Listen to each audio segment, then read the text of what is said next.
अच्छा, तो मैंने टाइमलाइन में एक वीडियो क्लिप ऐड कर लिया है जिसमें मैं गेमिंग सबटाइटल्स ऐड करना चाहता हूँ। तो इसके लिए हम टाइप टूल को सेलेक्ट कर लेंगे और वीडियो प्रीव्यू में जहाँ हम चाहते हैं क्लिक करके टेक्स्ट टाइप करना शुरू कर देंगे।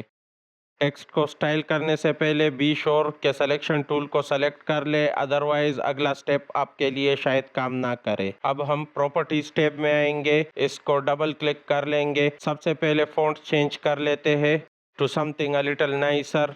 आई थिंक कैस्केडिया मोनोबोल्ड बहुत अच्छा लग रहा है और फॉन्ट साइज स्लाइडर को यूज करते हुए इसको रिसाइज कर लेंगे। टेक्स्ट को ड्रैग करने के लिए प्रीव्यू फ्रेम में इसको ड्रैग कर लेंगे। अब हम स्ट्रोक चेक बॉक्स को टिक कर लेंगे ताकि इसको स्ट्रोक मिल जाए और ज्यादा रीडेबल हो जाए। कलर को चेंज करने के लिए इस बॉक्स में क्लिक करेंगे और कलर को ब्लैक कर देंगे so that it stands more. Stroke size को इंक्रीज करने के लिए इस नंबर को राइट की तरफ ड्रैग कर ले। I will put mine in 15। आप इस शेडो बॉक्स को भी टिक कर सकते हैं ताकि इसको ड्रॉप शेडो मिल जाए जो स्ट्रोक से ज्यादा अच्छी लगती है, और मैं शेडो की ओपेसिटी को 100% सेट करना पसंद करता हूँ ताकि ये ज्यादा नजर आए। That's it for this simple stuff, so let's get this a little pop animation. सबसे पहले हम मेक श्योर करेंगे कि टेक्स्ट सेक्शन सेलेक्टेड हो, इट शुड बी ग्रे, और प्रीव्यू में हमें ये सर्कुलर एंकर पॉइंट नजर आएगा, इसको हम ड्रैग कर लेंगे टेक्स्ट के मिडल में ताकि प्रीमियर को पता चले कि हम टेक्स्ट को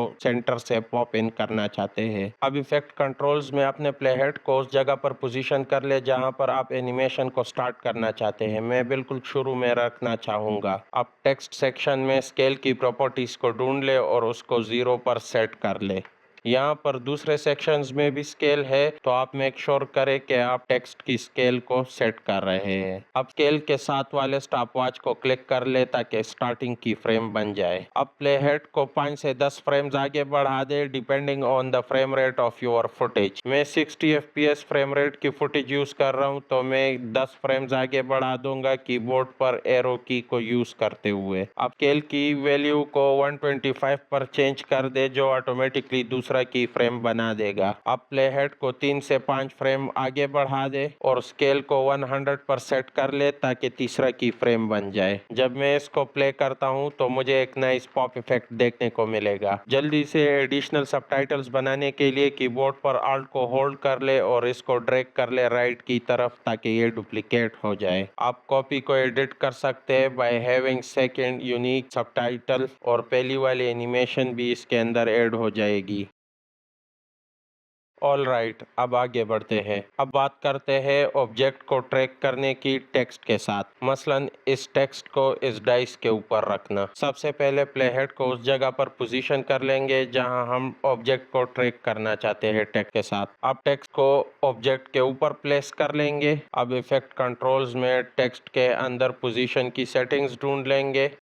अब पोजीशन के साथ वाले स्टॉपवॉच को क्लिक कर लेंगे ताकि पहला की फ्रेम बन जाए। अब प्लेहेड को उस जगह पर पोजीशन कर लेंगे जहां पर हम ऑब्जेक्ट को ट्रैक करना फिनिश कर लेंगे। अब प्रीव्यू में टेक्स्ट को अपने ऑब्जेक्ट के ऊपर दोबारा प्लेस कर दे ताकि दूसरा की फ्रेम बन जाए। अब जब मैं इसको प्ले करता हूं तो मेरा टेक्स्ट ऑब्जेक्ट के ऊपर रहता है, लेकिन बीच में कुछ जगह ऐसे है जहां पर यह सही स्पॉट पर नहीं रहता। तो अब हम वीडियो में वो जगह देखेंगे जब टेक्स्ट हमारी ऑब्जेक्ट के ऊपर नहीं रहता, और इसको प्रीव्यू में रिपोजीशन कर लेंगे ताकि एडिशनल की फ्रेम बन जाए। अब वीडियो में नेक्स्ट स्पॉट ढूंढेंगे जहां पर टेक्स्ट ऑब्जेक्ट के ऊपर नहीं रहता, तो हम इसको ड्रैग करके इसके ऊपर प्लेस कर लेंगे ताकि एक और की फ्रेम बन जाए। यहां से हम अब वीडियोस में वो तमाम स्पॉट्स ढूंढ लेंगे जहां पर टेक्स्ट ऑब्जेक्ट के ऊपर नहीं रहता और हम उसको रिपोजीशन करते जाएंगे और इस तरह की फ्रेम्स बनते जाएंगे। That's it. अब जब मैं इसको प्ले करता हूं तो मेरा टेक्स्ट ऑब्जेक्ट के ऊपर रहता है। That's it for this tutorial. Thanks for watching. See you next time.